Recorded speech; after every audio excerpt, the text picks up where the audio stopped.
Ce soir, nous continuons la saga Marx Attacks avec la récente publication, ou plutôt la republication de ce livre, Socialisme utopique et socialisme scientifique d'Engels. Donc c'est une édition par Jean-Numa Ducange et Pierre-Henri Laguet-Damon. Laguet-Damon, pardon. Pas grave. Pas de l'allemand. Hein. Ouais, c'est ça. Laguet-Damon. Cette édition est enrichie d'une introduction historique et de plein de notes de bas de page qui contextualisent le texte, ainsi aussi que des extraits d'auteurs du socialisme utopique. Ce qui est un peu intéressant, ça donne un peu mieux le contexte historique et les références de ce texte. Je vais être très bref pour vous lancer. Dans le contexte actuel d'éducation populaire au marxisme, en quoi cette brochure d'Engels est utile pour s'initier au marxisme et comment vous avez fait pour la rendre la plus accessible possible dans cette édition? Je vais commencer par dire quelques mots sur l'ouvrage lui-même.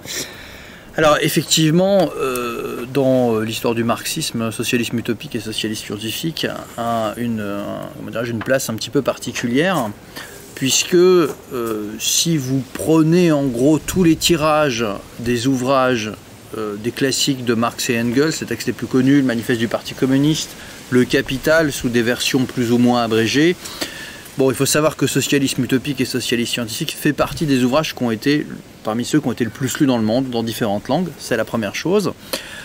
Ensuite, pour introduire très brièvement au contexte de l'édition, parce que c'est un texte qu'on peut trouver ici et là, mais on a souhaité faire une nouvelle édition. Pourquoi? Parce qu'après tout, il en existe des anciennes. Alors, tout d'abord, je rappelle que c'est dans le cadre de la GEM, la grande édition Marx-Engels, et que l'objectif de la GEM, c'est de publier soit des nouvelles éditions, soit des nouvelles traductions des textes de Marx et Engels, en offrant effectivement un appareil critique assez dense, qui permet à la fois d'avoir un niveau de précision assez élevé, mais qui permet aussi de remettre les textes véritablement dans leur contexte, à la fois donc avec ce que vous avez rappelé, une introduction des notes, puis des textes un petit peu en miroir de l'époque, parce qu'il faut voir que Engels, ce texte-là, je vais y revenir, c'est un texte entre guillemets offensif, contre un certain nombre d'auteurs. Le problème, c'est qu'il y a plein d'allusions à Robert Owen, à Fourier. Je sais bien que pour un certain nombre de gens, ça peut encore dire quelque chose, mais pour beaucoup, ça ne veut plus rien dire. Donc si on veut retrouver toute la saveur du texte, il faut faire cet effort de recontextualisation. C'est pas uniquement pour le plaisir de recontextualiser parce qu'on aime bien l'histoire, parce qu'on aime bien le 19e siècle, parce qu'on aime bien le socialisme. C'est parce que sinon, on ne peut tout simplement plus rentrer dans ce type de texte. Donc ça, c'est la première chose que je voulais dire. Alors ensuite, il y a quand même quelque chose à rappeler de spécifique. Ce n'est pas une traduction en tant que telle que l'on publie, plus exactement c'est la traduction qu'Engels a révisée lui-même en lien avec le couple Lafargue. Donc Paul Lafargue était marié à Laura Lafargue. Laura Lafargue, c'est une des filles de Marx, donc c'est entre guillemets la famille proche. Mais ce qui est intéressant, c'est que Engels voulait publier ce texte-là en français à un moment donné, à savoir la publication c'est en 1880. Pourquoi et comment? Et c'est là-dessus que je voudrais introduire brièvement, quitte ensuite, parce qu'on revienne sur des éléments de polémique un peu plus précis. Alors, tout d'abord, pour comprendre ce souci de publier directement en français, il faut avoir en tête qu'en 1880, pour Marx et Engels, la France est un pays très important pour le développement du socialisme. Marx a, entre guillemets, fait des progrès théoriques et politiques considérables au cours d'un séjour en France entre 1843 et 1845, qui a joué un grand rôle pour lui. Et pour Marx et Engels, la France, ça reste le pays qui, justement, a inventé les premiers socialismes, dans ces socialismes utopiques, avec des gens comme Charles Fourier, mais c'est aussi le pays où ont eu lieu toute une série de grandes révolutions, dont la dernière en date, la Commune de Paris de 1871. Et, pour le dire très rapidement, ce texte, il va s'adresser à qui? Il va s'adresser en partie à des socialistes qui ont vécu l'expérience de la Commune, pour ceux qui ont survécu, et à ceux qui sont influencés par les idéologies issues de la Commune de Paris. On est quelques années après. Bien. Donc ça, c'est vraiment essentiel de l'avoir en tête. Alors ensuite, il y a un contexte un peu plus immédiat. Après la Commune, qu'est-ce qu'a fait Marx par rapport à la France? Il est à Londres depuis 1848, il fait quelques séjours à l'étranger, mais très peu, parce qu'il est réfugié, il n'a pas le droit d'être ailleurs, on lui a offert l'hospitalité politique à Londres, il est là-bas. Il a rédigé le Capital, il a publié le premier volume en langue allemande en 1867, et un de ses objectifs, après la Commune de Paris, ça a été de publier le Capital en français. avec toute une série de difficultés, mais il est arrivé en livraison entre 1872 et 1875.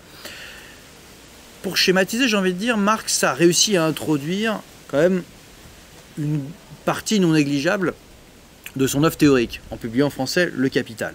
Bien. Sauf que c'est un texte difficile d'accès, que beaucoup de militants ne peuvent pas véritablement maîtriser. Donc un des objectifs après ce coup-là, j'ai envie de dire, c'est d'essayer d'avoir un texte qui expose leur socialisme spécifique, qu'il qualifie donc, on y reviendra tout à l'heure, scientifique, et qui est, entre guillemets, un socialisme qui se démarque du socialisme sous différentes formes tel qu'il peut exister en France. Autre élément de contexte très important, c'est le contexte directement politique. Je disais, Marx a introduit le Capital pour des raisons théoriques.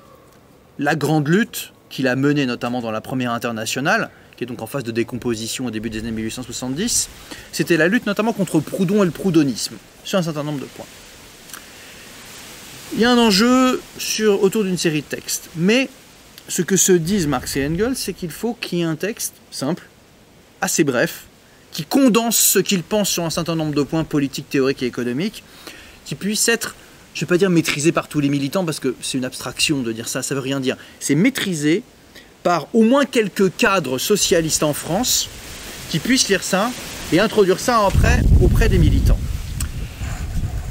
Et le contexte encore plus précis, puisqu'on est en 1880, c'est que en 1879, il y a eu un événement important dans l'histoire politique française qui dépasse d'ailleurs le socialisme, ça concerne même tous les partis de droite conservateurs, parce que pour la première fois, vous avez un parti politique qui est constitué, structuré et hiérarchisé, qui s'appelle le Parti ouvrier. Il y a eu un congrès à Marseille en 1879, dans les mémoires militantes, on appelle ça l'immortel congrès. Alors comme le disait à l'époque l'historien Claude Villard, qui avait beaucoup travaillé sur ce congrès, il dit, bon, faut pas, ça a été un peu idéalisé après, il a appelé ça une auberge espagnole. Vous avez tous les courants socialistes, ça part dans tous les sens, vous regardez le compte-rendu du congrès, donc voilà. Mais, ça a beau être très pluriel, un peu confus et autres, c'est la première fois qu'en tant que parti ouvrier indépendant, un parti français existe. Donc à partir de là, il y a un contexte politique qui amène donc Marx et Engels à s'intéresser de près à tout cela. Alors, c'est une histoire parallèle parce que qui sont les grands acteurs du congrès du Parti ouvrier? Il y en a un qui notamment s'appelle Jules Guesde, qui va jouer un grand rôle dans l'introduction du marxisme politique ensuite. Alors il est malade, il ne peut pas être au congrès, mais qu'importe l'anecdote. Mais il va aller voir Marx à Londres pour élaborer les considérants du Parti ouvrier. Donc il y a des liens qui s'établissent. Alors Engels, parallèlement, mène l'opération de traduction de socialisme utopique et socialisme scientifique. D'où vient ce texte et ensuite de quoi il est question de manière un peu plus précise. C'est une réécriture de chapitres d'un ouvrage qui existe déjà en allemand. Quel est cet ouvrage? C'est L'Anti-Düring, publié en allemand en 1878. Alors pour les amateurs de la dissociation de Marx et Engels, qui sont nombreux, sachez que là on peut rien faire pour eux, parce que on peut pas faire pour eux grand chose en général, mais là on peut vraiment rien faire, puisque c'est un ouvrage d'Engels, L'Anti-Düring, je vais revenir sur ce que c'est, parce que Düring ça ne dit pas forcément grand chose à grand monde, et que Marx a rédigé quelques chapitres de L'Anti-Düring, et qu'on a toute une correspondance fournie qui montre que c'est un ouvrage élaboré en commun. Düring, c'était un personnage, si je peux dire, un peu fantasque, en plus qui est développé ensuite un antisémitisme absolument délirant, mais qui était assez influent à l'époque. C'est un privat Donset, donc un universitaire, qui représente un courant du socialisme. Et donc, comme Marx et Engels n'avaient pas encore pris le temps de définir tout ce qu'ils voulaient sur un certain nombre de points dans une sorte de bréviaire un peu dense, ils ont rédigé un ouvrage qui s'appelle L'Anti-Düring, donc contre Düring, et ils prennent les choses point par point. Attention, hein, c'est un ouvrage dense, de plusieurs centaines de pages. Et donc il cherche ensuite à le décliner de différentes manières. Alors une histoire très compliquée de l'Anti-Düring déclinée sur toute une série de façons. Mais comme souvent les textes théoriques d'une certaine ampleur passent assez mal dans le contexte français, où on aime bien, comment dirais-je, notamment en société française, les orateurs, les grands discours, les choses qui vont un peu droit au but, eh bien on va décliner l'Anti-Düring par petits bouts dans toute une série de brochures. Et je fais une parenthèse, hein, au XXe siècle, notamment le PCF diffusera ensuite assez peu l'Anti-Düring, qui est objectivement assez difficile à diffuser, mais une série de petits bouts. Et le petit bout, si je puis dire, le plus connu et le plus efficace, c'est 3 chapitres de l'Anti-Düring qui sont réécrits et qui vont donner lieu en français à socialisme utopique et socialisme scientifique. C'est intéressant parce que c'est donc destiné au public français, parce que c'est là où il y a le socialisme, donc l'auberge espagnole, Bigarré, les utopistes et autres. Et ensuite, cet ouvrage va servir de base. En fait, entre guillemets, il va être retraduit, pas strictement, mais repris en allemand, indépendamment de l'anti-Düring. Et vous avez toute une série de pays dans les années 1880-90, on a fait la liste dans l'édition scientifique, là je n'ai pas tout en tête, mais en polonais, en italien, en ukrainien, en russe, c'est Socialisme utopique et Socialisme scientifique qui va être traduit parce que c'est la brochure qui permet facilement d'introduire à quelques grands principes de dissociation par rapport aux utopistes et quelques grands principes de manière plus générale du marxisme. Donc c'est un ouvrage à volonté pédagogique, assez bref, bon, une quarantaine de pages, ça dépend comment vous le mettez en page, mais enfin bref, c'est pas extrêmement long. Et c'est véritablement important de le souligner parce que, y compris à cette époque-là, bon, si je vous demande quel est l'ouvrage le plus simple, le plus diffusé de Marx et Engels, vous allez me dire le manifeste du Parti communiste et vous aurez raison. Sauf que le manifeste du Parti communiste, à l'époque, il n'est pas traduit en français. Il est traduit quelques années plus tard, donc, et il sera assez mal diffusé pendant longtemps. Donc c'est ce texte-là qui, quand même, a largement contribué à faire qu'on ait quelques éléments de marxisme à ce moment-là dans le socialisme français. Et ça a pesé quand même. Juste pour, avant d'arriver à quelques éléments de contenu un peu plus précis, un autre élément de contexte, c'est que ce n'est pas une brochure au départ, c'est dans une revue, ça a été publié dans la revue socialiste qui a été fondée par Benoît Malon. Benoît Malon, c'est un ancien communard qui, lorsqu'il lance la revue socialiste, est plutôt sensibilisé au marxisme et qui ensuite va devenir une des têtes de pont du socialisme réformiste, qu'on appelle possibiliste, enfin, modéré entre guillemets. Donc ça c'est important de le dire parce que ça a été publié en plusieurs livraisons dans une revue, donc pas forcément très connue, très lue, mais quand même quelques cadres socialistes français ont pu prendre connaissance de la pensée de Marx et Engels à travers cela. Bon, voilà pour les quelques éléments. Il faut savoir que c'est un texte qui a été repris aussi parfois dans la presse socialiste. Vous savez, les militants socialistes de l'époque, ils connaissent quelques bribes à travers des citations du Capital, quelques citations d'Engels, donc ça c'est un élément important aussi à souligner. Et voilà en gros les quelques éléments que l'on peut dire pour qualifier le texte en termes de contextualisation, de dire son importance historique. Alors ensuite, pour en venir au contenu, parce que je vais laisser la parole à Pierre-Henri Lajeu-d'Amont sur les éléments de lien et de dissociation entre utopie et science.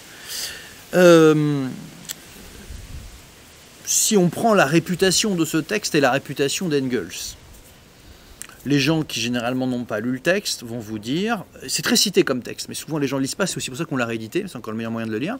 Parce qu'ils vous disent, oui alors ça c'est le texte d'Engels où il dit que l'utopie c'est fini et que maintenant c'est tout ce qu'ont fait les utopistes c'est nul, et ensuite c'est la science qui arrive avec ses grands sabots, donc évidemment l'armée rouge, Staline, enfin bon voilà, tout y passe dans ce genre de cas, bien. Alors que si vous prenez même, partons de la Vulgate soviétique, puisqu'il en est souvent question qu'on parle de ça lorsqu'on évoque ce texte, ce qui est intéressant, c'est que c'est strictement un rapport dialectique aux socialistes utopiques. C'est de dire que c'est une étape historique fondamentale, théorique importante, dans laquelle il faut puiser pour aller plus loin. Parce que qu'est-ce qui... Vous savez, tous ces gens, Charles Fourier, qu'on réédite maintenant beaucoup depuis 20-30 ans, en disant c'est extraordinaire, Roberto Owen et autres, mais ces textes-là, au XXe siècle, ont souvent été édités d'abord par des marxistes, y compris orthodoxes, pour dire regardez les utopistes, ce n'est pas suffisant, mais vous avez quelques éléments à partir desquels est né le socialisme, dont il faut quand même prendre quelque chose pour aller plus loin. D'ailleurs, quand ils l'éditeront en allemand, le titre de l'ouvrage, c'est pas socialisme utopique, c'est scientifique, c'est de l'utopie vers la science. Mais ça ne veut pas dire que tout ce qui était contenu dans les socialistes utopiques était bon à rejeter, mais qu'il y avait un rapport à travailler là-dessus qui était important. Bon, je laisse ça, c'est plus pour pas empiéter trop. Pour dire quand même quelques éléments aussi sur le contenu du texte, bon, effectivement, dont on a dit grand mal après avoir dit que c'était absolument extraordinaire, donc je pense que c'est pour ça que c'est un moment historique intéressant, historique nous, pour y revenir. C'est que, nous discutions en aparté de textes connus de Kautsky puis de Lénine, vous savez, les trois sources et les trois parties constitutives du marxisme, qui ont des textes effectivement qui ont eu une assez grande efficacité sur le lien entre la politique française, l'économie politique britannique et la philosophie allemande. Et il faut bien dire que ce texte d'Engels a une vertu pédagogique assez importante et assez extraordinaire de ce point de vue-là, parce qu'il met en rapport à la fois la fécondité et les limites des utopistes, la nature très politique du socialisme français, de la Révolution française, mais en même temps les impasses théoriques. Il faut toujours se souvenir que précisément c'était destiné à des Français avant tout. et les révolutions parallèles. Il y a quelques formules très éclairantes entre la révolution bourgeoise française, la révolution économique britannique et le développement de la philosophie allemande. Et je trouve que ce texte, pour quelqu'un qui finalement ne connaîtrait pas grand-chose à cet univers mental et politique qu'est le marxisme de l'époque. Alors, je vous ai pas fait tout le topo, en plus c'est un peu ma tarte à la crème, donc comme je sais que j'ai déjà vu dans d'autres vidéos, je ne le dis pas trop, mais c'est aussi le moment où l'adjectif marxiste va se répandre, on va l'utiliser d'abord de manière polémique du côté des anarchistes, et ensuite on va le reprendre de manière positive. Mais ce texte, il contribue fortement, parce que d'une certaine manière, il n'y aurait pas eu de marxisme, si je puis dire, en ce moment-là, en France, et par la suite, si Marx n'avait publié, entre guillemets, que le livre 1 du Capital, parce qu'il était trop difficile pour beaucoup de gens à s'approprier. Mais des textes comme ça ont eu cette vertu de faire découvrir un certain nombre de choses à des gens qui probablement n'auraient pas compris des logiques même élémentaires, qu'est-ce que soit la lutte de classe ou toute une série de processus sociaux, si ce genre de texte n'avait pas existé. Et de ce point de vue-là, y revenir et le lire aujourd'hui me paraît intéressant, quoi que les gens en pensent ensuite, parce que ça reste abordable, mais, et je fais effectivement la promotion du livre, mais à juste titre, parce qu'on y a passé comme un certain temps, c'est un peu un paradoxe, c'est un texte assez court, c'est pas, il est déjà disponible, sauf que si vous voulez que les gens le relisent un peu aujourd'hui, il faut réexpliquer, je vous le disais au début, Owen, Fourier, puis toute une série d'éléments, d'allusions, de contexte. Et vous savez, si vous regardez les différentes éditions dans la manière dont elles ont été retravaillées, y compris par le PCF ensuite, eh ben, on a fait la liste des éditions, mais au-delà de la liste, on a vu comment ils ont été réédités. Et Socialisme utopique, socialisme scientifique, par exemple, ils rajoutaient parfois des sous-titres. Après, les gens crient, évidemment, quand vous dites « Ah, mais c'est scandaleux, ils ont charcuté le texte ». Non, ils n'ont pas charcuté, ils ont rajouté des titres pour bien dire, là, Engels va vous parler d'eux, etc. Mais je dirais c'était fidèle, non pas au texte en tant que tel, puisqu'ils y ont touché, mais à ce que voulait faire Engels dans ce texte. Vous voyez ce que je veux dire ? Et de ce point de vue-là, c'est typiquement de la bonne vulgarisation. Voyez. Sauf que comme évidemment, c'est la vulgarisation quand même marquée par son époque, nous on a essayé de faire un travail d'introduction, d'un travail critique, et surtout de mettre en annexe les gens dont il parle, quand même. Parce que Owen, Fourier, aujourd'hui on ne sait plus très très bien. On a rajouté un texte de Georges Sorel aussi qui a joué un rôle important dans l'introduction du marxisme, la discussion du marxisme au début du XXe siècle sur l'utopie.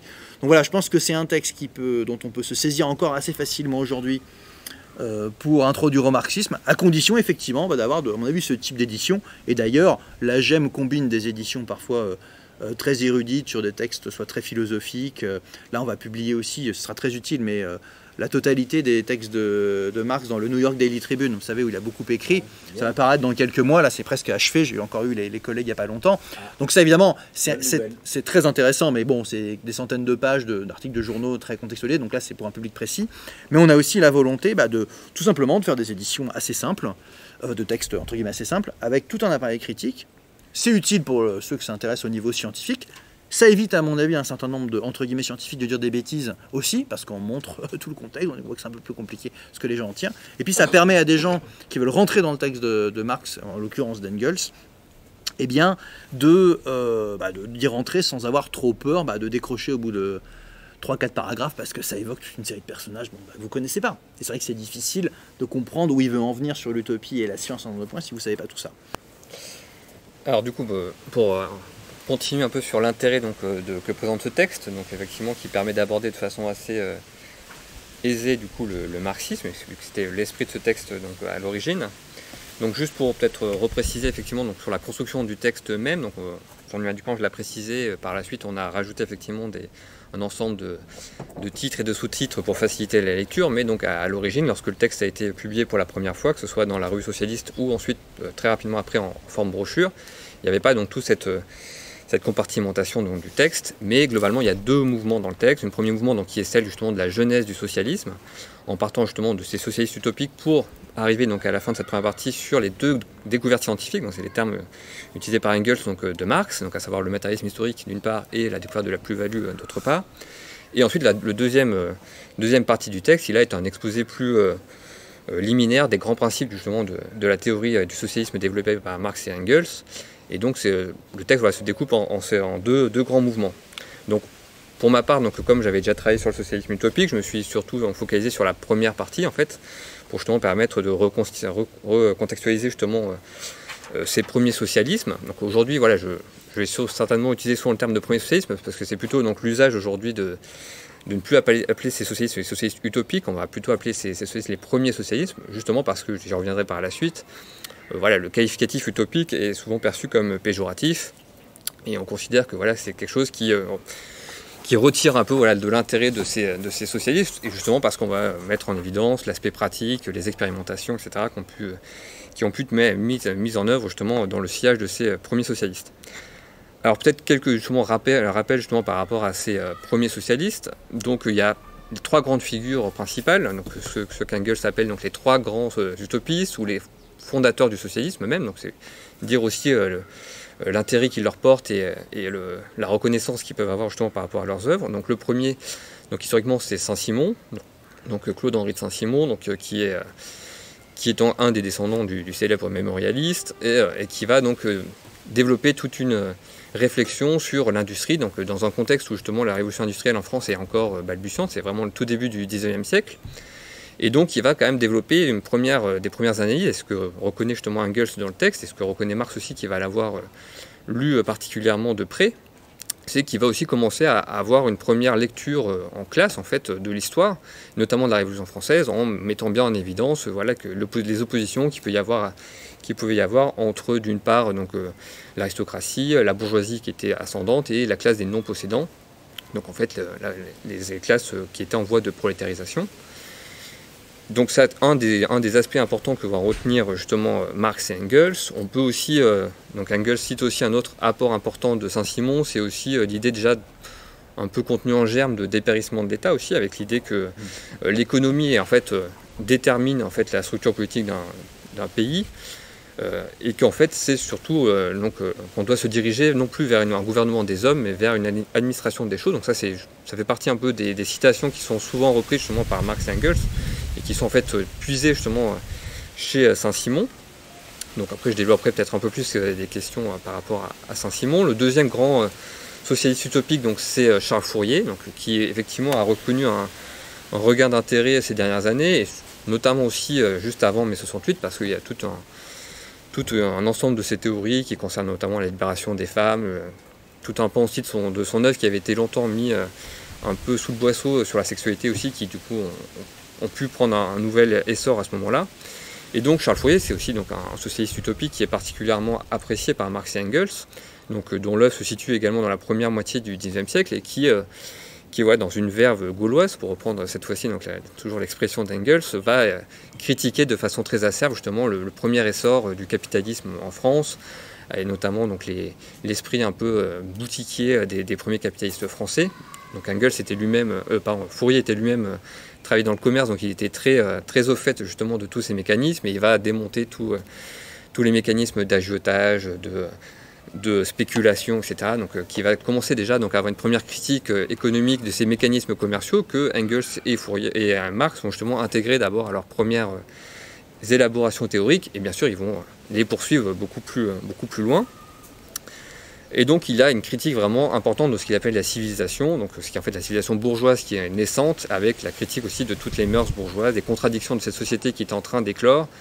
Et donc c'est vraiment un des aspects importants de ces sociétés utopiques, c'est vraiment leur dimension visionnaire sur lesquelles Marx et Engels insistent, et parce que justement ils vont très rapidement être raillés par toute la société bourgeoise aussi, et ensuite par un certain nombre de représentants du socialisme allemand aussi, donc avec lesquels Marx et Engels justement auront maille à partir et remettront un peu les choses au clair par rapport à ces premiers socialistes, donc ils vont les défendre d'une certaine façon.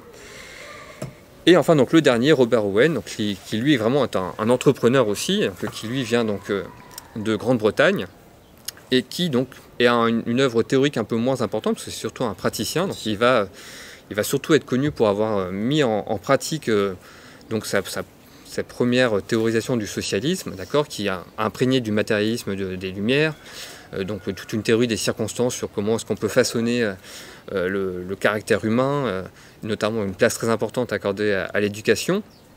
Et du coup, donc, Robert Owen va aussi intéresser Engels, qui lui donc, est vraiment à Manchester, donc, qui est très proche aussi du coup, de ce mouvement donc, des Owenistes. Et donc Robert Owen va mettre ses principes en application dans un village, New Lanark, en Écosse, donc, qui est une manufacture. Et ça va devenir en fait un village un peu modèle, et qui va être visité d'ailleurs par même des têtes couronnées européennes de l'époque. Et donc il va jouir d'un grand prestige aussi, donc, que ce soit en Grande-Bretagne, mais même plus largement au niveau international. Il va d'ailleurs aussi passé en France au moment de la Révolution de 1848 et commençait aussi lui aussi à promouvoir ses propres théories, donc ce qui explique aussi voilà, une certaine concurrence aussi dans cette première phase un peu d'éclosion du socialisme.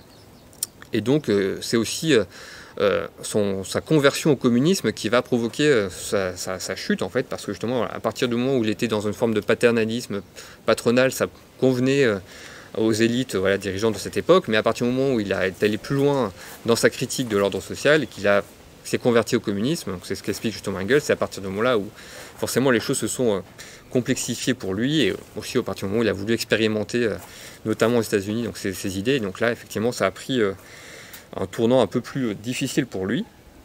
Donc voilà. Et donc l'intérêt de cette première partie du texte, c'est qu'on a vraiment une genèse du socialisme, d'accord, qui d'ailleurs est un bon exemple aussi de mise en pratique du matérialisme historique, parce que justement Marx et Engels inscrivent ces socialistes utopiques dans leur contexte, et d'une certaine façon c'est ça qui est intéressant, c'est qu'ils ne les rejettent pas dans l'utopie pour les disqualifier et pour s'en moquer comme d'autres l'ont fait, mais vraiment en expliquant que leur utopisme s'explique justement par les conditions historiques dans lesquelles ces premiers socialistes ont développé leur pensée, et que d'une certaine façon le prolétariat étant très peu développé à ce moment-là, était très peu conscient bien évidemment de sa situation, que c'est dans ce contexte-là que ne pouvait émerger qu'une certaine façon que ce type d'utopie de construction un petit peu hors sol, en dehors du mouvement historique, et que malgré donc ses limites, ça a quand même permis de jeter les bases d'éléments de critique que justement Marx et Engels vont intégrer à leur propre travail d'élaboration théorique, même si bien évidemment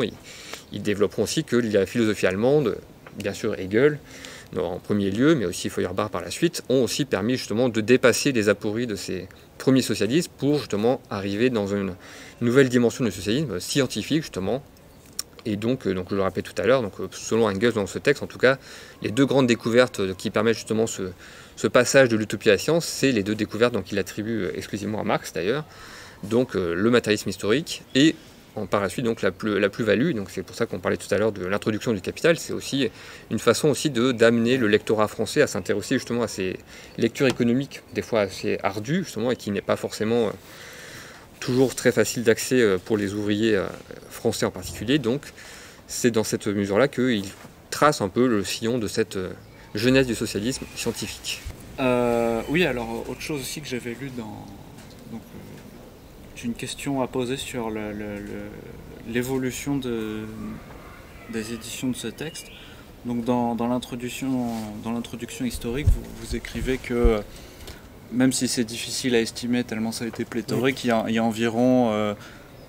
environ 10 millions de tirages, à peu près, hein, on est dans l'ordre de grandeur, de cette brochure.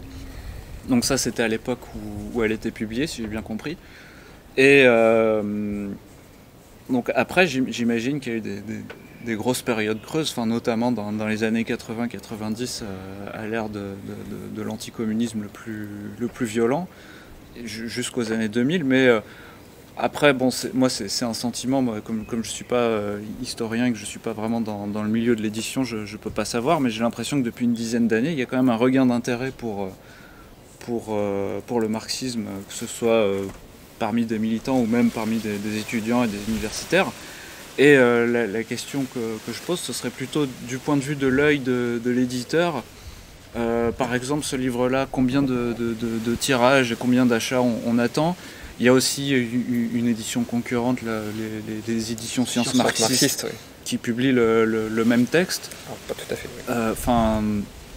Oui, il y a aussi le Feuerbach dedans, il n'y a pas les annexes et il n'y a pas d'introduction historique dans cette version. J'ai l'impression que c'est la version allemande qu'ils ont reprise et pas la version française. Oui, c'est justement qu'il y a une tradition en partie de reprendre l'édition allemande comme la dernière version à publier en français. C'est-à-dire que c'est ce qu'avaient fait les éditions Ciel à une époque. Mais nous, c'est d'où la gemme, c'est que c'est vraiment l'édition de 1880.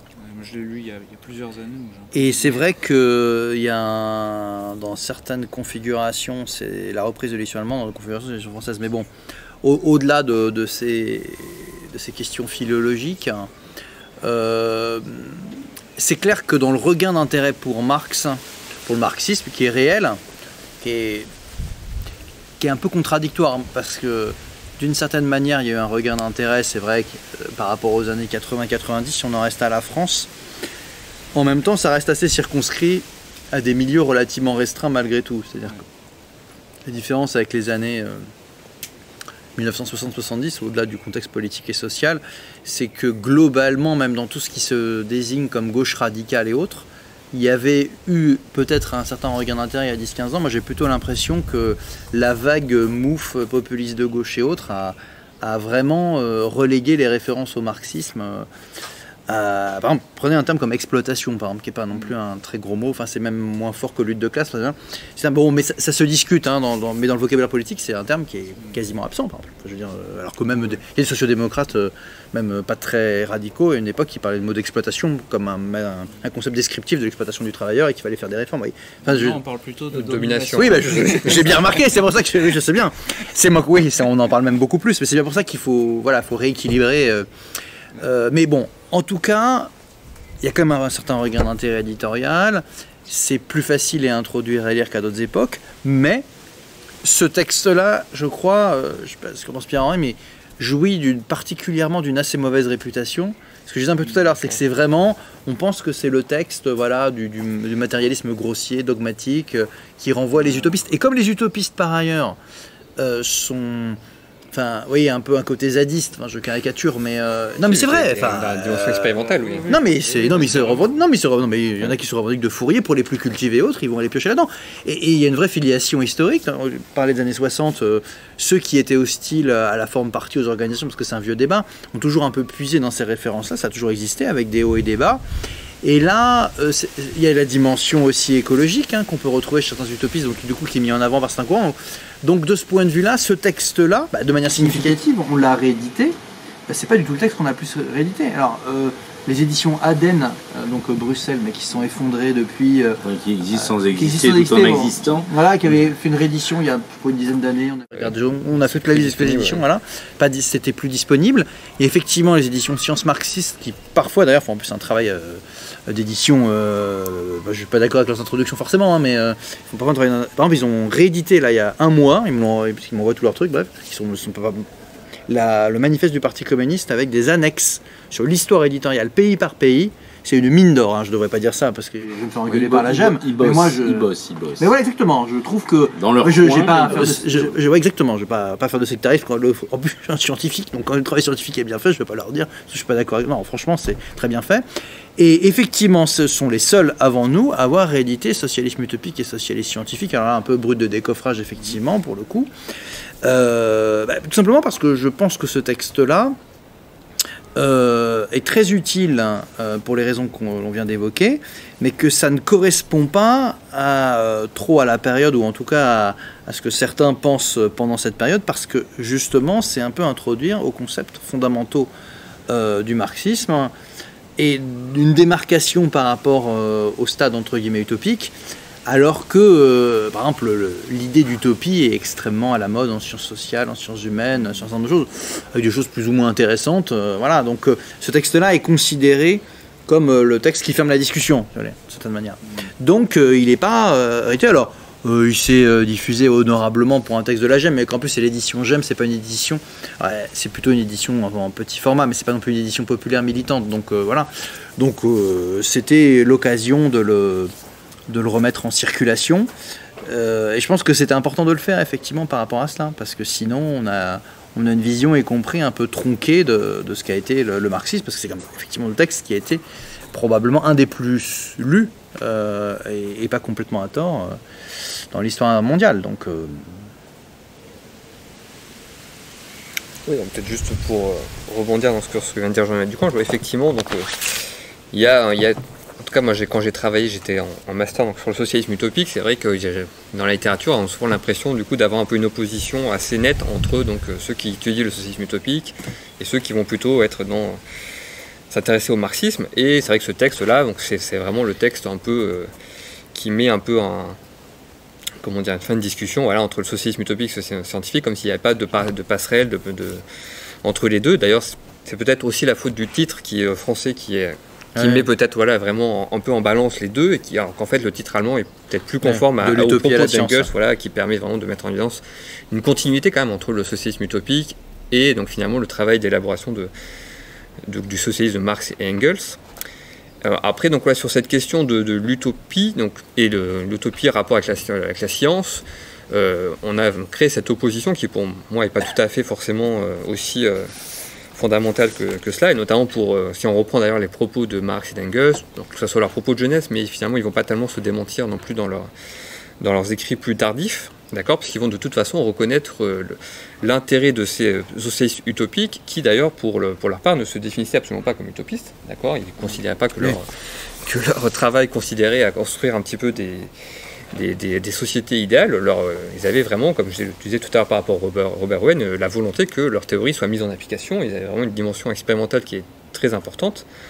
D'accord, c'est aussi pour ça que donc, leurs textes sont des fois difficiles d'accès, parce que finalement, c'était pas ça le plus important pour eux. Le lectorat était assez limité, mais par contre, ils se réclamaient par contre aussi des sciences. Ils sont tous nés, donc les trois figures donc, que j'ai citées sont nés tous à la fin du XVIIIe siècle.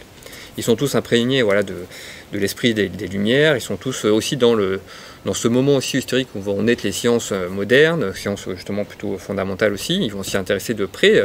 Saint-Simon, qui est un personnage vraiment un peu ubuesque, qui a une vie très, très trépidante, on va dire, qui va justement, par exemple, organiser des dîners pour pouvoir justement s'imprégner des sciences en s'installant à côté des universités, en tout cas de là où se produit le savoir. Donc ils sont tous dans une démarche scientifique. Donc, sauf que bien évidemment, dans la première moitié du XIXe siècle, les sciences ne sont pas celles qu'elles sont à la fin du XIXe siècle. Et donc c'est en fait Engels et Marx ne font que reconnaître que la science a évolué. Et donc en fait, effectivement, eux aussi ont pris cette évolution. Engels lui-même suit de très près les évolutions scientifiques. Et donc c'est juste en fait nier le fait qu'il y a une évolution historique et qu'aujourd'hui on ne peut plus lire la socialiste utopique en pensant que ça peut être des références vraiment politiques, qu'on puisse vraiment s'en inspirer, parce que c'est vraiment, dans notre contexte, on ne peut plus véritablement faire de lien avec aujourd'hui. Et juste pour insister, si le texte a été immédiatement traduit, diffusé, c'était pas juste pour la beauté de l'art, c'est parce qu'il y avait une grande clarté pédagogique quand même. Ouais. Et ça, Engels misait beaucoup là-dessus, je pense. Enfin, il ne le dit pas explicitement, mais on voit bien qu'il y a quand même toute une série de gens extrêmement confus dans le socialisme français, objectivement, qui partent un petit peu dans tous les sens. C'est moins qu'on puisse dire. Voilà, qui est une grande tradition de confusion, d'ailleurs, et là, il misait un petit peu sur la clarté et la force mobilisatrice de la clarté, d'une certaine manière. Et c'est un peu... Ça a partiellement fonctionné à la fin du 19e, puis ça a surtout extrêmement bien marché après, avec le mouvement communiste, parce qu'encore une fois, vous le rappeliez, mais ça a été extrêmement diffusé. Je pense que si on faisait une enquête, bon, ça serait compliqué maintenant, mais on a des archives, des témoignages, je pense qu'il y a beaucoup de gens qui ont été marxistes et qui se sont dit, ou même communistes, ou d'une autre sensibilité, à partir de ce texte-là. Vraiment, parce que je pense qu'il lisait pas forcément grand chose d'autre, parce que c'était trop long le reste, et puis quand c'était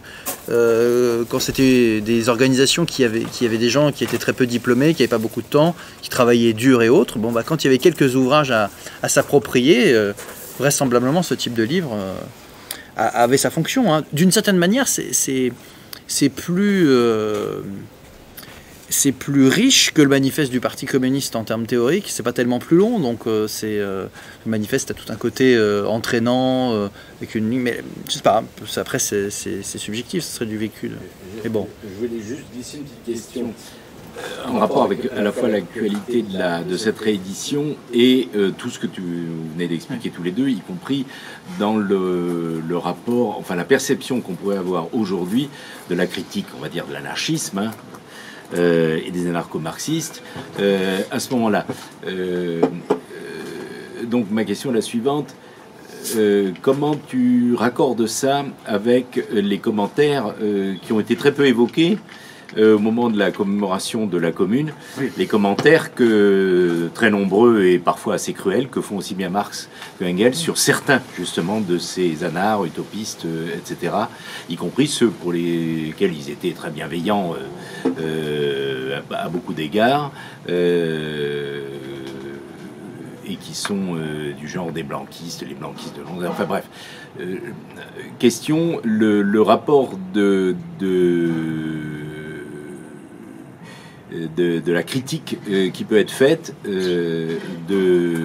dans ce texte-là dans la version en tout cas qui a été publiée, avec les commentaires que vont faire Marx et Engels à propos de la commune et des communards, et en particulier dans toute une série de textes et de correspondances où ils évoquent un certain nombre de critiques. C'est totalement la continuité de ça, parce qu'en plus, alors, il se trouve qu'il y a une coïncidence chronologique, mais qui n'est pas qu'une coïncidence, c'est que au moment où il publie ce texte, c'est l'amnistie des communards par la Troisième République. Vous allez me dire quel est le rapport. Mais si c'est un rapport, c'est que comme ils sont amnistiés, les communards, ils vont pouvoir faire de la politique, et beaucoup d'entre eux vont se relancer dans la politique. L'exemple le plus connu, c'est Louise Michel. Et donc, si vous voulez, il y a un rapport, si vous regardez de très près, parce qu'effectivement, il y a eu les commémorations de la commune, oui, l'an dernier, et il y a, comment dirais-je, beaucoup d'odes à la spontanéité, aux gestes quasiment artistiques, si je puis dire, des communards, mais toute la dimension critique marxiste, qui est respectueuse de l'insurrection communarde, est quelque chose qui a complètement disparu de l'horizon, enfin qui est quasiment jamais évoqué. Moi j'ai fait 2-3 papiers là-dessus, alors j'avais quasiment un monopole, parce qu'effectivement personne, même pour rappeler des choses élémentaires. Parce que nombreux sont venus me voir, me poser des questions. Écoutez, lisez Marx, vous avez toutes sortes de commentaires, vous êtes marxiste, vous avez tout un abondant corpus de Marx sur le sujet, personne n'y a fait référence. Voilà, alors les éditions sociales ont réédité La guerre civile en France avec tous les brouillons et manuscrits de Marx. En fait, c'est le vieux volume de 1971 qui a été repris avec une introduction de Statis Kouvelakis qui est bien faite d'ailleurs là-dessus.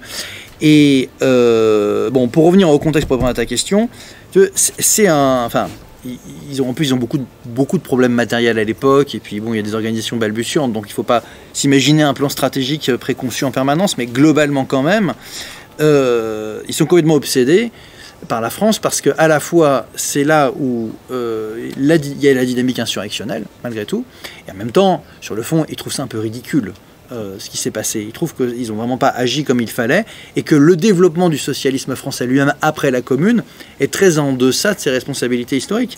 Et puisque tu évoques la simultanéité, enfin la continuité des remarques critiques avec la Commune, j'ai plus la date exacte en tête, mais une des remarques les plus dures que Marx fait aux communards, c'est un néerlandais, No Wenhuis, qui vous dira rien, mais Nio Wenhuis, pardon, mais qui était à l'époque une tête importante dans le socialisme néerlandais, et qui joue un rôle ensuite dans l'international, enfin bref, qui sera plutôt très critique et très anarchiste, mais à cette époque-là, il est en correspondance avec Marx.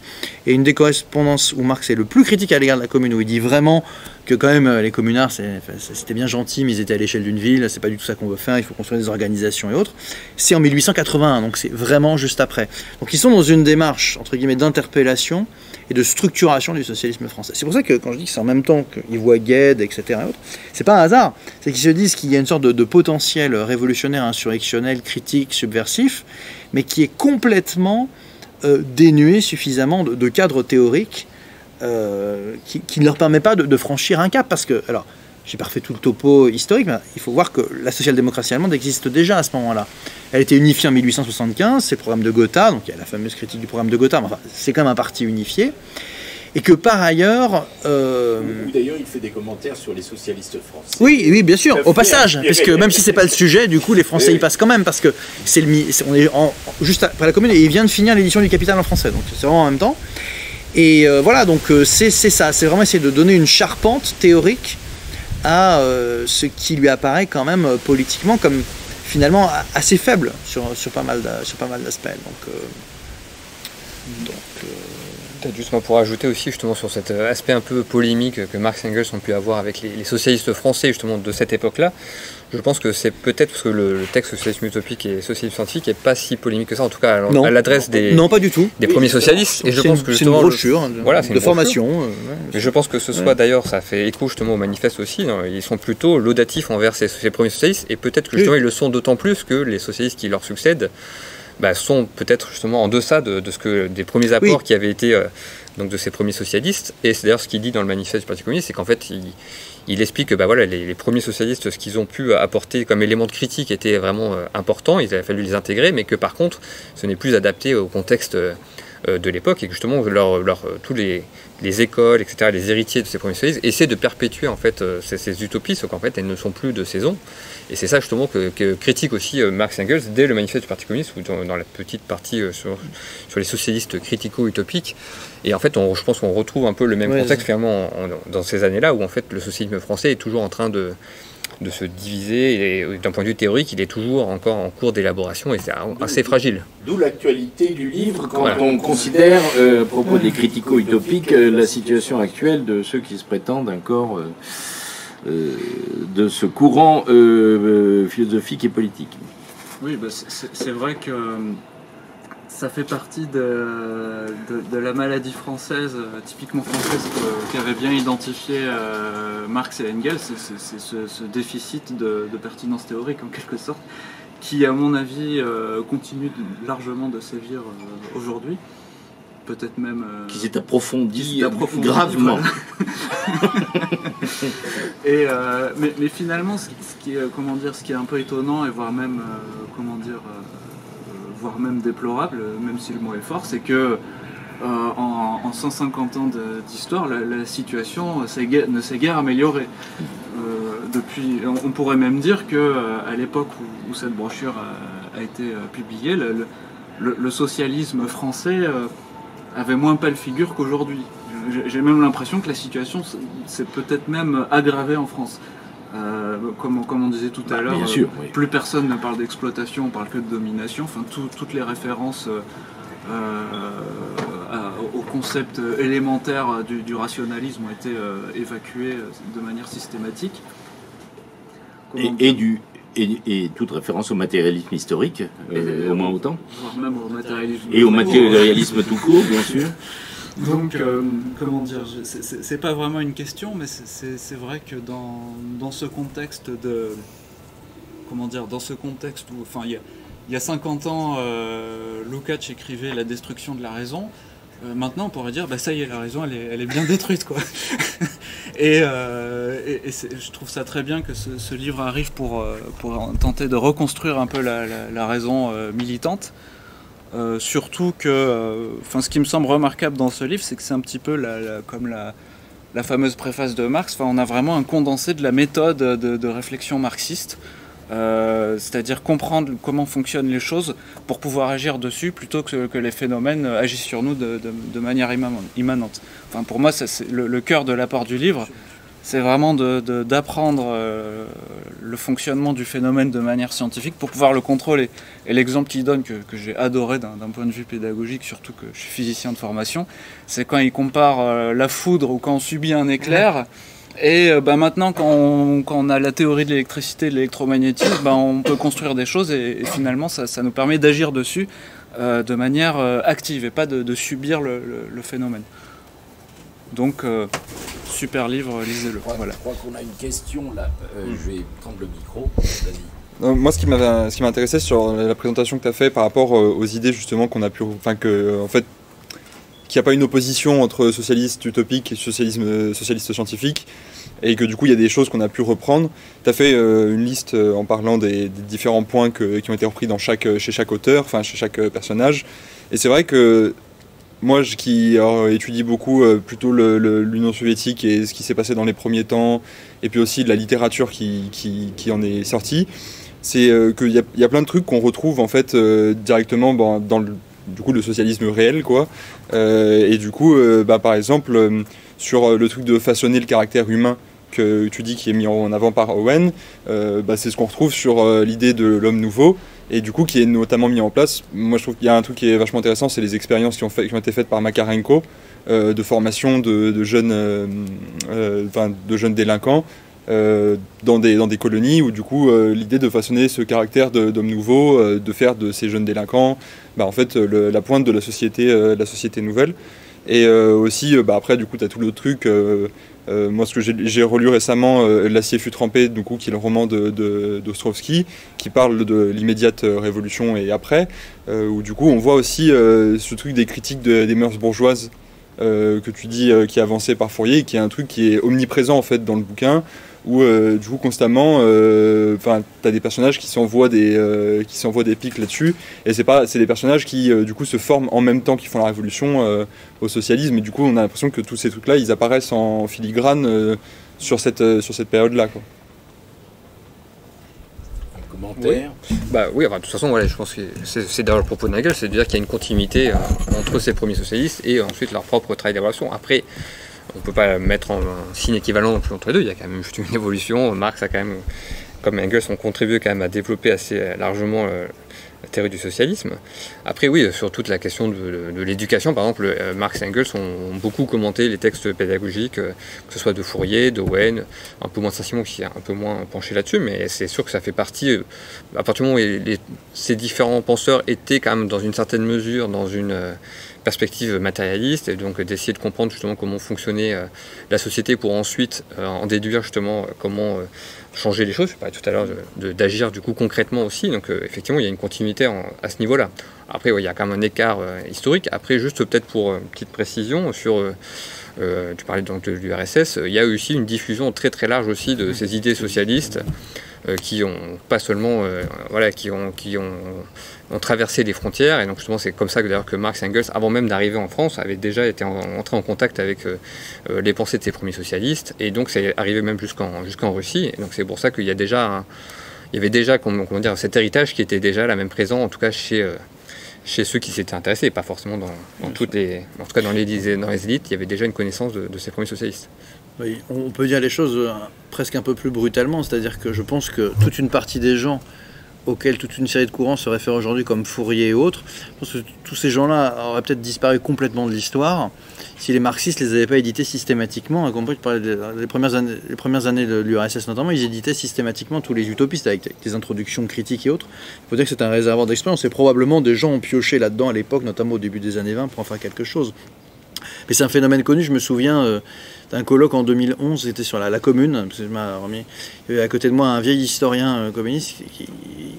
Donc il y avait un panel de gens qui ne disaient que du mal du marxisme. Ils étaient venus pour ça, manifestement. Ils s'étaient bien concertés. D'ailleurs, c'était comme une sorte d'orchestre. Ça marchait très bien. Et il me regarde et il me dit, mais ce qui est quand même incroyable, c'est que bon, si les marxistes n'avaient pas... pendant des décennies, ils vivent la Commune, gloire quand même à leur héroïsme, même s'ils ont fait des erreurs et autres. Bon, bah, on ne sait même pas ce que la mémoire de la Commune serait devenue, et peut-être que ça serait tombé peut-être en désuétude, parce que il a fallu des courants. D'autant qu'elle n'était systématiquement jamais enseignée. Voilà ça que comme parallèlement elle a été occultée, qu'elle a longtemps même été officiellement rejetée.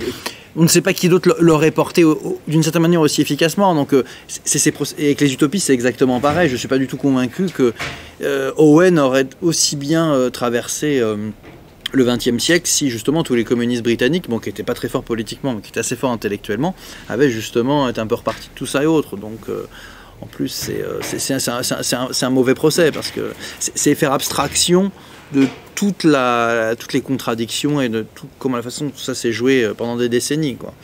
S'il y avait eu que des petits groupes anarchoïdes dans leur coin à valoriser cela, bah ça, vu leur force, ça a peut-être fini par tomber en désuétude, quoi. On a vu bref, au fil de l'histoire, l'importance qu'ils ont eue dans les événements historiques.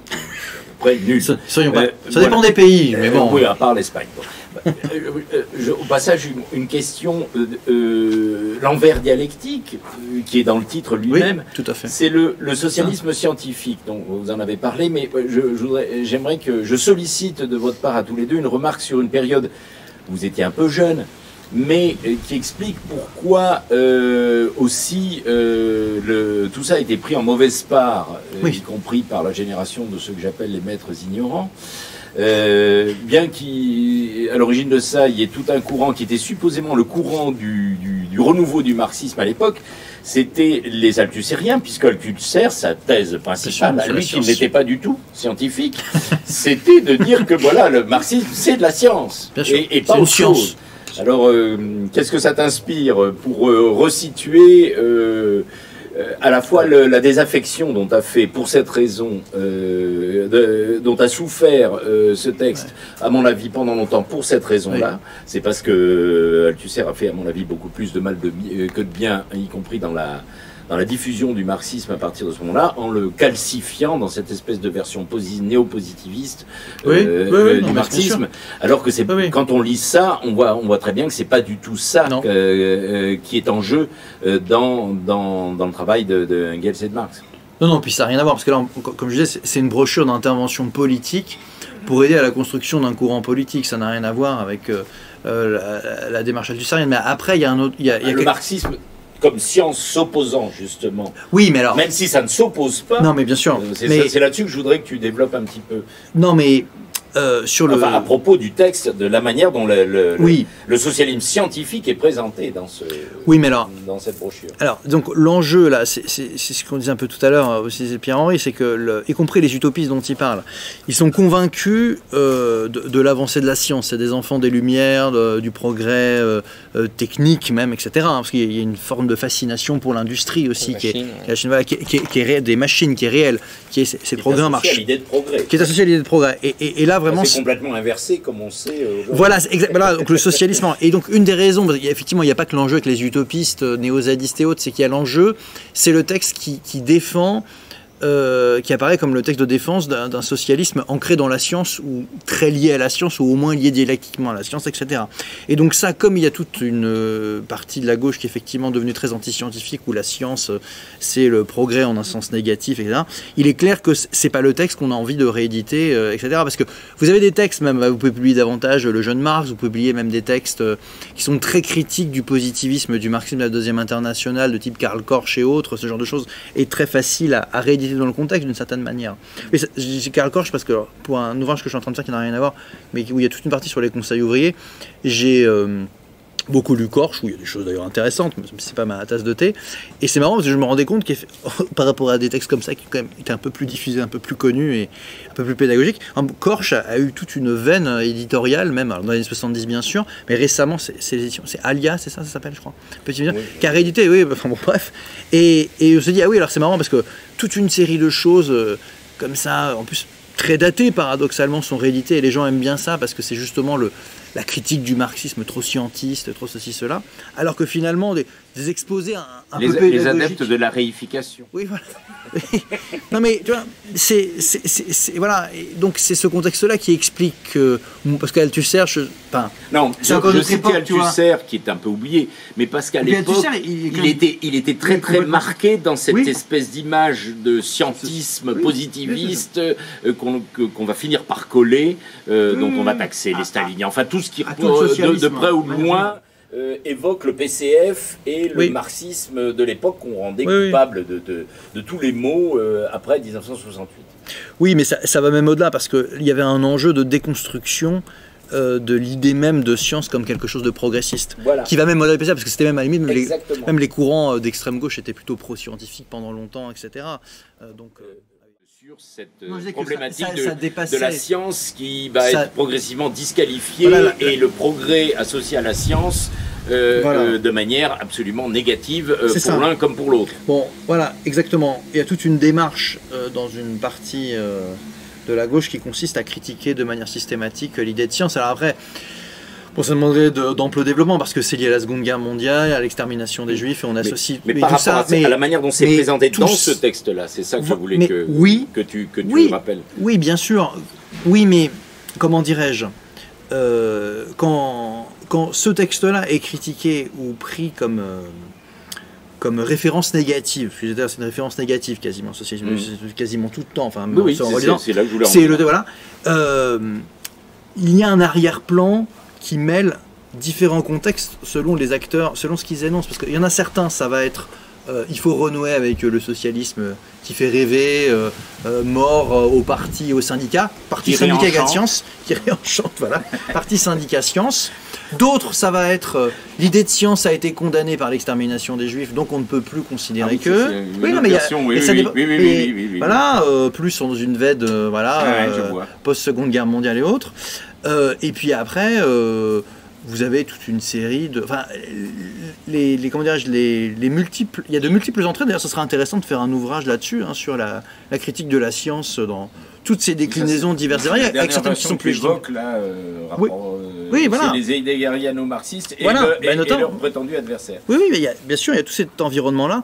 Donc, de fait, c'est moins en tant que tel la démarche précise d'Engels dans ce texte-là qui est visée, qui est ce que ce texte représente. Parce que c'est ce qu'on disait au départ, et c'est pas ma marotte d'historien, il faut voir ce texte, parce que pour des gens qui ont éventuellement plus de 50 ans, ce texte-là, c'était absolument partout. Vous regardez, c'était diffusé, réimprimé, révisé. Donc c'était le truc que tout le monde dit. Alors maintenant, plus personne ne l'a réédité depuis 20 ans, mais on ne fait que le critiquer, mais il est disponible parce qu'il y a beaucoup d'éditions d'occasion. Mais vous regardez, c'est un des textes les moins réédités. Je pense que d'ailleurs, ça doit correspondre à ce que je disais sur la critique. Alors que parce que le manifeste du Parti communiste, il est toujours édité. Par exemple. Le Capital, il est toujours édité. Il y a des creux, mais globalement, c'est des textes de référence. Élus. Mais celui-ci, alors que c'est le plus petit, c'est plus facile, c'est nul. Et on n'en parle pas, on le réédite pas. Et voilà. Donc c'est quand même un. Et je pense que c'est lié, moins au contenu, comme vous disiez tout à l'heure, qu'au fait qu'effectivement, en socialisme scientifique, là, c'est l'horreur. En plus, on sous-entend quoi, l'utopie, on a envie de rêve, et on ne veut pas parler de science, quoi.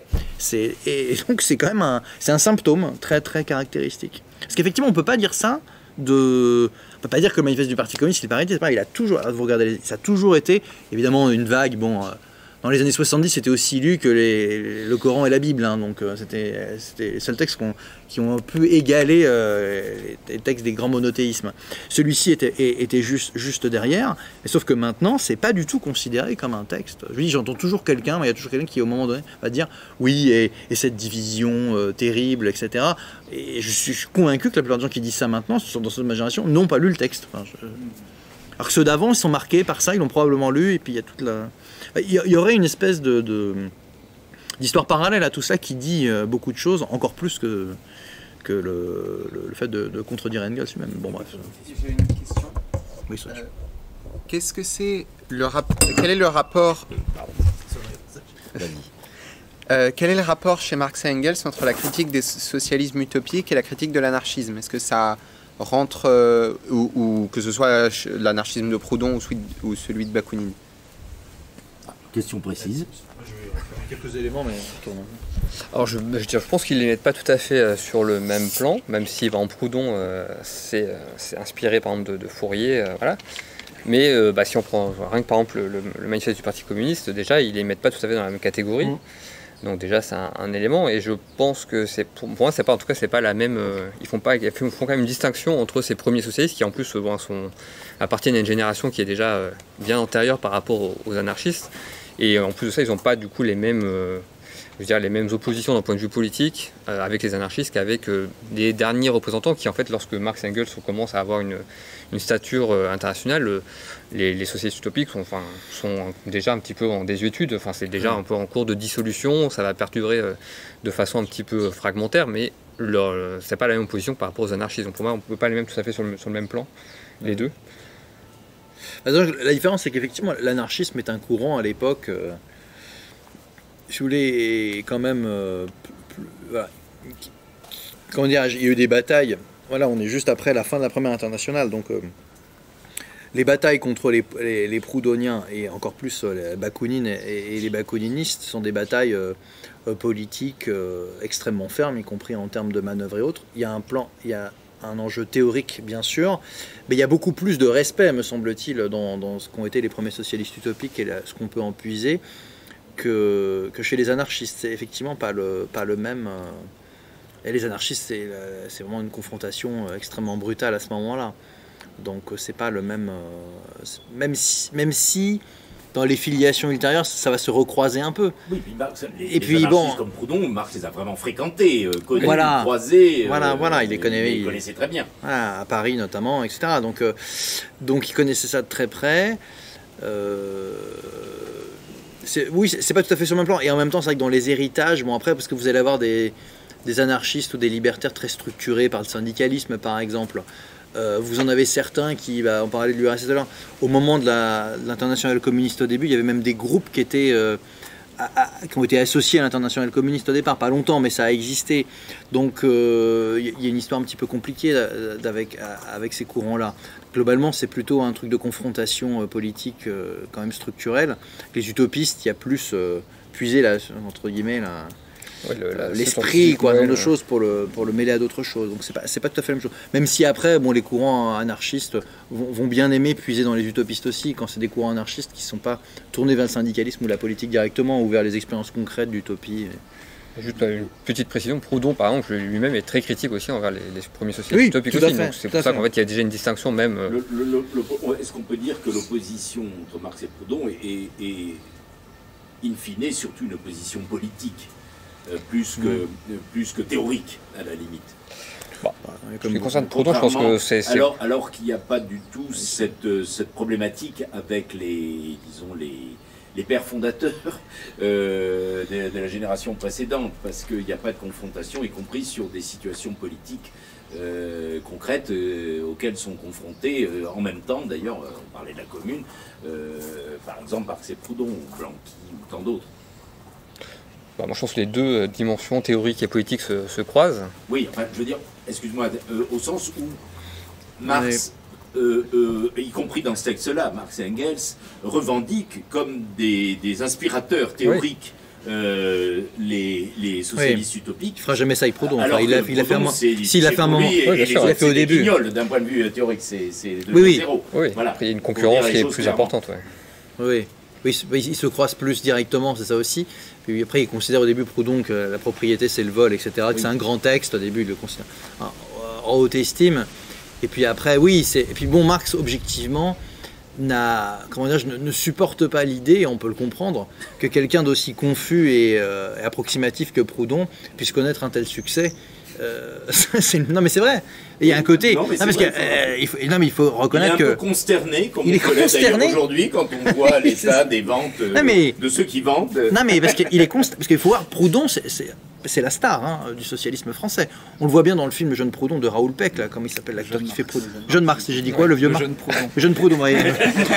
On voit, donc il n'est pas si jeune que ça, Proudhon en l'occurrence en plus, mais on le voit bien. Proudhon, il vient avec son, on dirait aujourd'hui son service d'ordre et autres. C'est quelqu'un à Paris.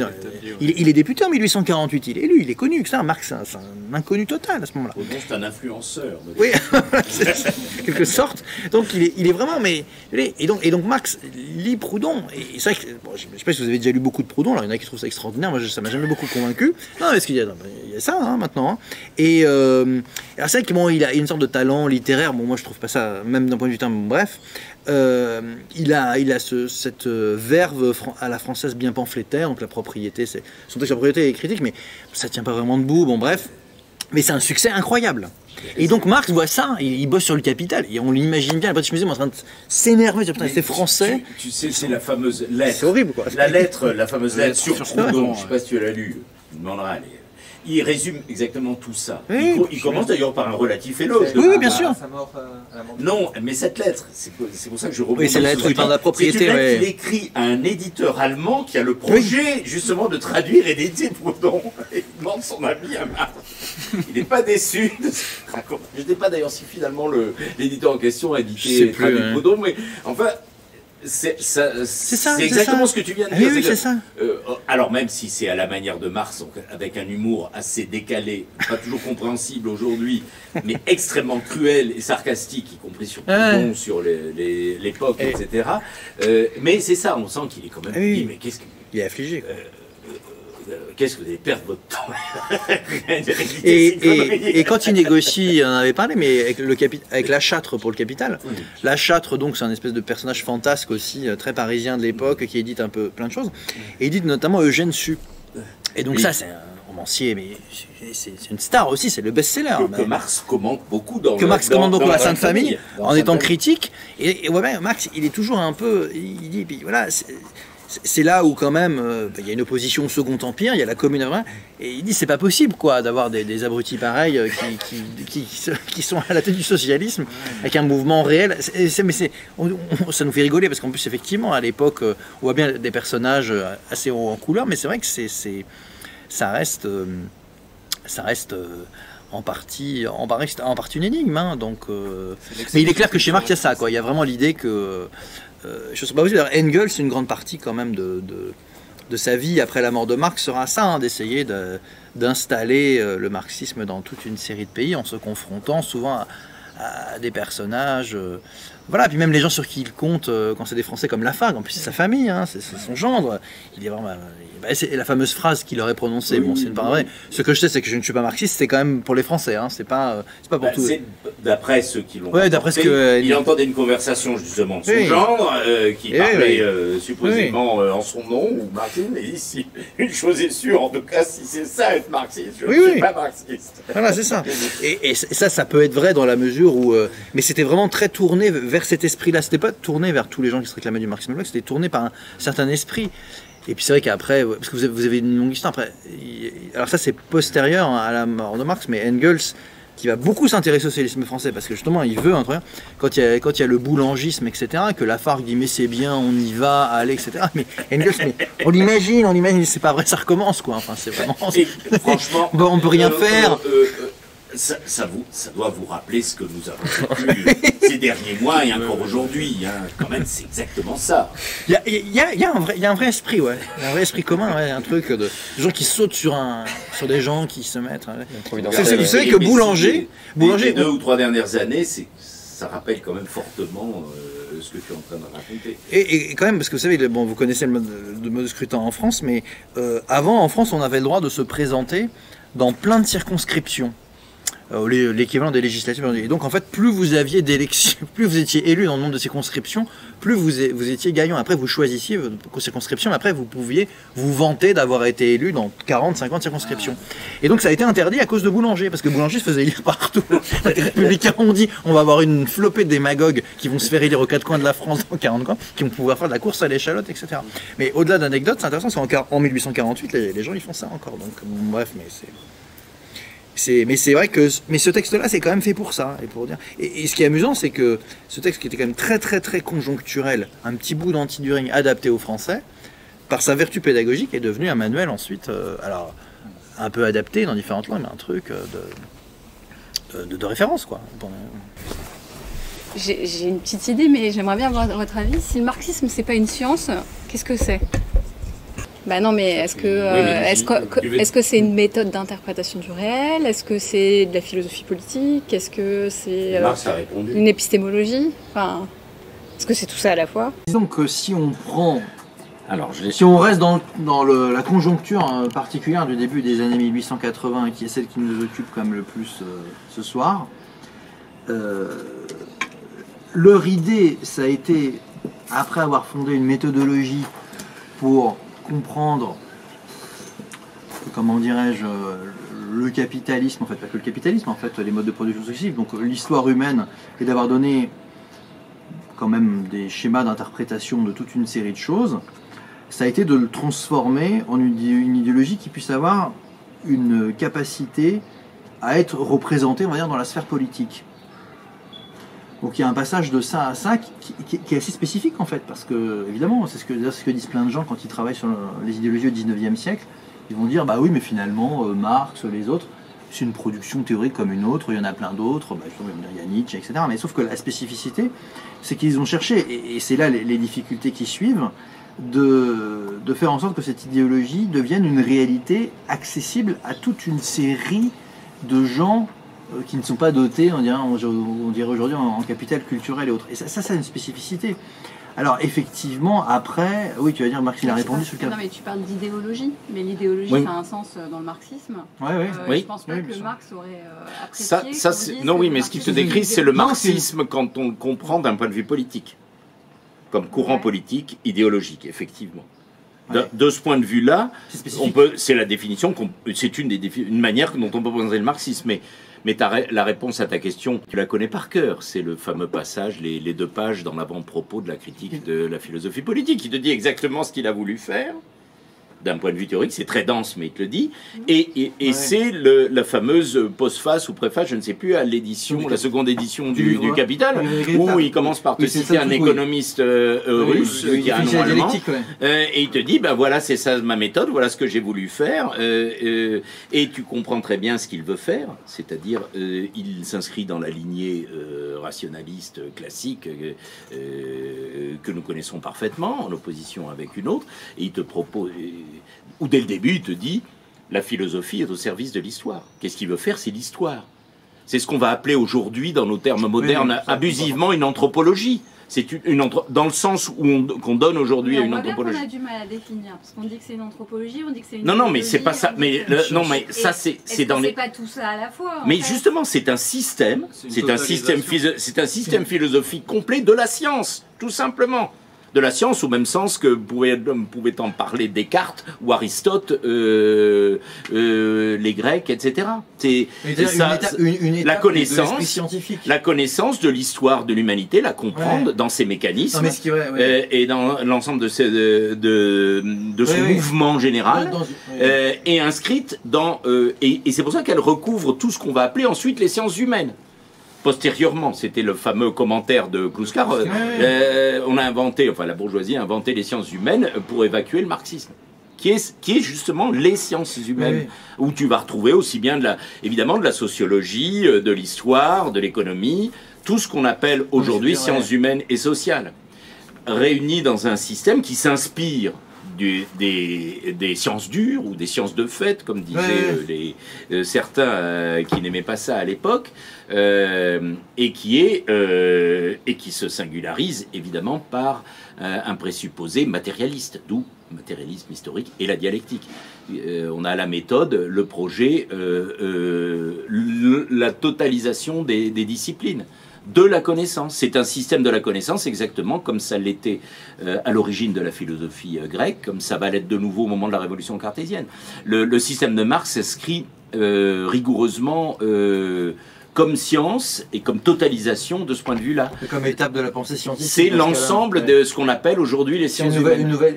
Une nouvelle étape de la pensée scientifique avec ses spécificités, tenant compte de l'évolution du capitalisme et autres, dont vous ne pouvez pas tenir compte, même Hegel... mais où le fait concret économique est mis, évidemment, matérialiste, prime l'idéologie. Et politique, du coup, parce que les autres ne faisaient pas. Absolument, et évidemment avec des conséquences politiques, au sens où nous comprenons la politique aujourd'hui. C'est-à-dire qu'il met l'économie au premier plan, et sans se camoufler. Les intérêts... Cette science ait un intérêt, c'est qu'elle doit passer immédiatement à la politique, ce qu'aucun grand esprit scientifique avant disait aussi explicitement, et même de manière aussi, entre guillemets, vulgaire, dans le bon sens du mot, au sens de la vulgarisation. Il n'y avait pas... ça n'existait pas.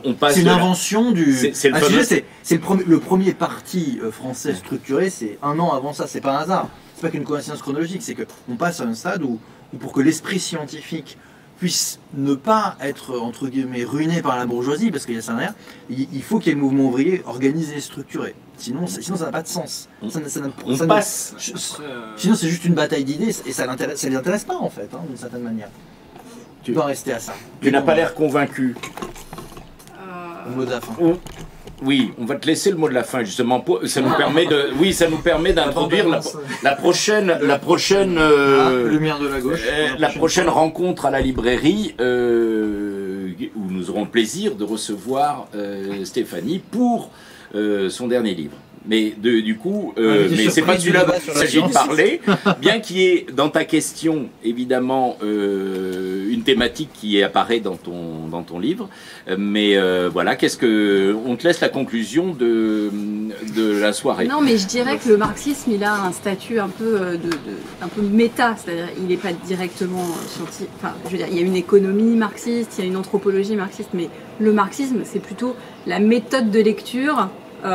Du réel, donc c'est pas directement une science, je dirais, parce que c'est pas un ensemble de lois, enfin comment dire. Il y a des lois. Il y en a, mais elles sont pas, comment dire. Après, il faut tout l'apport objectif. Il faut plonger dans le réel, analyser le réel avec ces outils-là. Enfin, je veux dire, une fois moi je dirais que c'est une méthode d'interprétation du réel avec des conséquences politiques. Mais plutôt d'analyse que d'interprétation, à mon avis. Mais qu'est-ce qu'une science sinon une méthode d'interprétation du réel?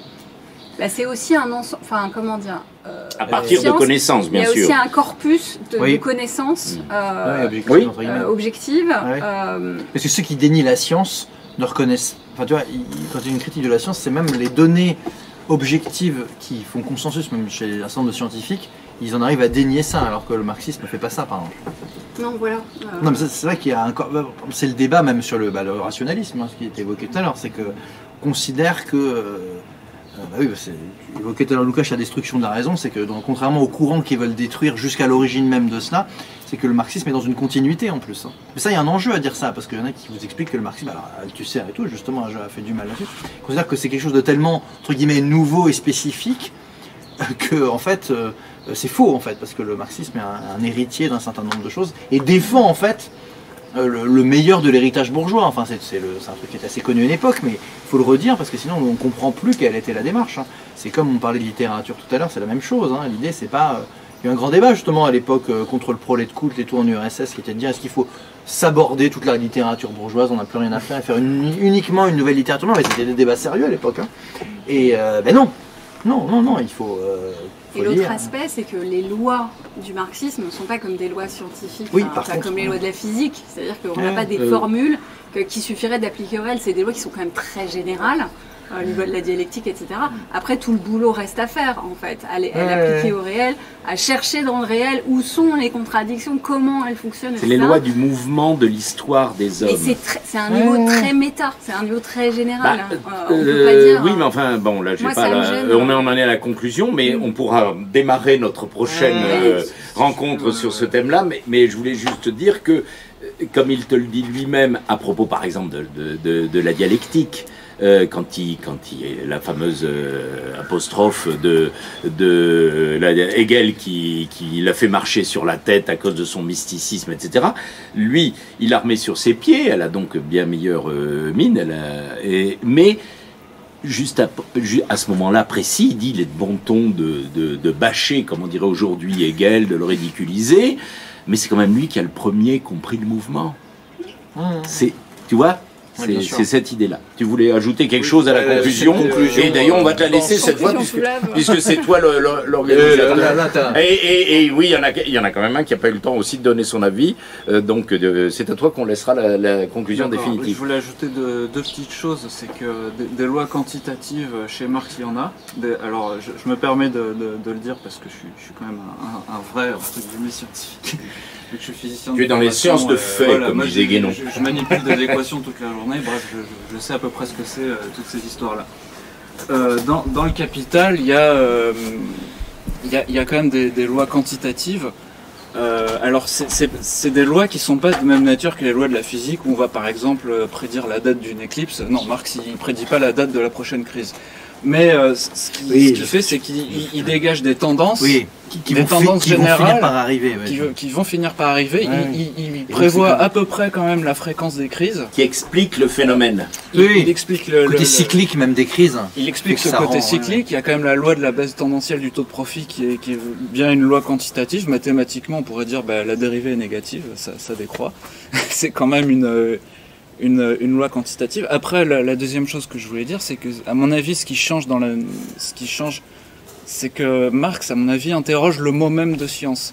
C'est-à-dire que quand on propose socialisme scientifique, ça propose d'élargir la perspective strictement des objets des sciences. Parce que la science, enfin, du point de vue de gens qui feraient de l'histoire, de la littérature, de la philosophie, j'ai l'impression que pour eux, ce qu'on appelle science, c'est l'étude des objets purs, c'est-à-dire des objets sans sujet. Alors que là, ce qui est compliqué, c'est que dans le marxisme, on va aussi étudier des sujets. Et c'est ça qui rend la chose un petit peu difficile, et c'est pour ça qu'on est obligé d'introduire la dialectique. Parce qu'effectivement, si on doit juste étudier des cailloux, si on veut étudier des trajectoires de cailloux, à mon avis, il n'y a pas besoin de dialectique. Personnellement, je pense, j'ai étudié beaucoup. Comme il faut conclure, vraiment, cette fois, à toi de conclure. Le mot de la fin. Le mot de la fin. Alors, merci déjà Stéphanie pour cette question, parce qu'effectivement, moi, c'est une question que je me suis posée en travaillant sur ce texte, effectivement, pour savoir qu'est-ce qui permet vraiment le passage de l'utopie à la science, et qu'est-ce qui permet de dire que véritablement le marxisme est une science. C'est une question que pose ce texte, et effectivement. Bon, finalement, vu que c'est une brochure, Engels ne peut pas développer non plus, qui s'adresse en plus à un lectorat pas forcément scientifique, en tout cas très particulièrement éclairé. Donc, juste, je rappellerai peut-être quelques. Donc, on a mis dans une des annexes un texte de Georges Sorel qui pose la question, lui, un peu inversée, est-ce qu'il y a de l'utopie dans le marxisme aussi ? Donc qui permet aussi de prendre un peu la question par l'autre sens. Et on aurait pu mettre 2 annexes. On avait proposé aussi d'autres textes qui posaient aussi la question simplement si le socialisme était scientifique. Et c'est justement une des questions qui va agiter beaucoup le mouvement ouvrier international. Et je pense que c'est pas pour rien si c'est après la mort d'Engels aussi justement que ces discussions vont avoir lieu. Donc il y a beaucoup d'articles, de conférences même qui vont porter sur ce thème en France en particulier. En Allemagne aussi un petit peu. En Allemagne aussi, ouais, tout à fait. Eux, on avait eu un débat au séminaire là-dessus. Voilà, ouais. Qu'on a présenté. Donc moi, personnellement, si je veux répondre à la question posée, je crois que quand j'avais commencé vraiment à m'intéresser au marxisme, j'avais commencé par le petit que sais-je d'Henri Lefebvre, qui, je crois, dans son introduction, disait que le marxisme était la dernière grande vision du monde. Et donc moi, je pense que je prendrai cette définition qui est un petit peu certes large, parce que c'est à partir de cette vision du monde, mais effectivement à laquelle s'arrive ensuite un projet politique. Et ce qui fait la différence peut-être avec l'utopie, c'est que les utopistes, eux, ont tendance à construire un devoir-être, quelque chose qui devrait être, alors que Marx prend la démarche un peu inverse et part d'expliquer la rationalité donc justement de ce qui existe pour ensuite pouvoir justement à partir de cette étude scientifique justement de la société cette fois-ci, en empruntant des méthodes, en tout cas des concepts, voilà, et empruntés aux sciences plus naturelles. Il y a toujours cet esprit un peu scientiste quand même qu'on a déjà chez les utopistes et qu'on retrouve un peu chez Engels, ouais, qui s'intéresse beaucoup aussi à tous les différents types de sciences, et qui a quand même ce projet, je pense, de vouloir faire un parallèle entre ces sciences naturelles, dans lesquelles on peut dégager des lois, le terme même de loi est utilisé par Engels, qu'on puisse justement les appliquer, bien sûr, aux sciences humaines, enfin en tout cas aux sociétés humaines, et donc à partir de là essayer de construire justement un projet politique, mais qui cette fois-ci s'arrime vraiment au réel, et à partir duquel on puisse construire une véritable, dans le mouvement historique, justement se mettre dans le mouvement historique de la dialectique, pour justement permettre de construire une véritable alternative politique. Et c'est ça justement qui fait aussi l'opposition avec les anarchistes ou avec les autres utopistes, c'est le fait de ne pas forcément partir d'un devoir-être, mais partir plutôt de ce qui est vraiment, et comment est-ce qu'on peut le transformer à partir de là. Voilà, eh bien, merci à tous, merci. Bravo. Darwin. Oui, c'est évidemment le modèle. J'ai lu Darwin. Le modèle c'est Darwin évidemment pour Marx, il le dit très clairement, explicitement, et c'est facile de comprendre, y compris ce qu'on a évoqué, la baisse tendancielle de taux de profit ou la circulation du capital ou des choses comme ça, c'est son modèle c'est Darwin. Il paraît même que il avait ça j'ai pas pu le vérifier, je m'adresse à l'historien, qu'il avait souhaité à un moment donné demander à Darwin de préfacer le Capital. Est-ce que c'est vérifié ça? J'ai entendu. Enfin, moi j'ai entendu dire, mais je ne crois pas qu'il y ait de documents oui, voilà. ça très précisément. C'est une rumeur. Ce qui est certain, c'est que la fameuse lettre, je l'ai mis dans Marx de A à Z, là, où il dit que vraiment il veut faire au capitalisme ce que Darwin a fait avec l'origine des espèces. Voilà, c'est vraiment très grande admiration pour ça. Donc, à bientôt. Merci à tous. Voilà, vous pouvez continuer de poser des questions, mais là, j'arrête. C'est fini l'enregistrement.